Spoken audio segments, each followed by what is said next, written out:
Cyber फसवणुकीची प्रकरणं रोखण्यासाठी सर्वोच्च न्यायालयानं देशव्यापी मार्गदर्शक सूचना जारी केल्या आहेत. अशा गुन्ह्यांमधून लुबाडलेल्या रकमेच्या व्यवहारांकरता सायबर गुन्हेगार जी बँक खाती वापरतात त्यांना आळा घालण्यासाठी रिझर्व्ह बँकेनं 1 महिन्याच्या आत एक प्रमाण कार्यपद्धती तयार करावी, असे आदेश सरन्यायाधीश न्यायमूर्ती सूर्यकांत, न्यायमूर्ती जयमाल्या बागची आणि न्यायमूर्ती व्ही मोहना यांच्या खंडपीठानं दिले आहेत.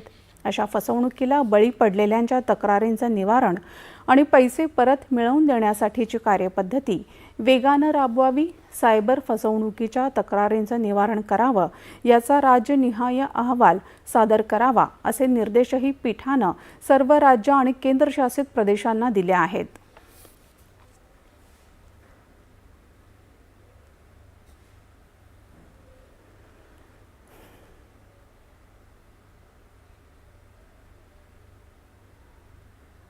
येमेनच्या किनाऱ्याजवळ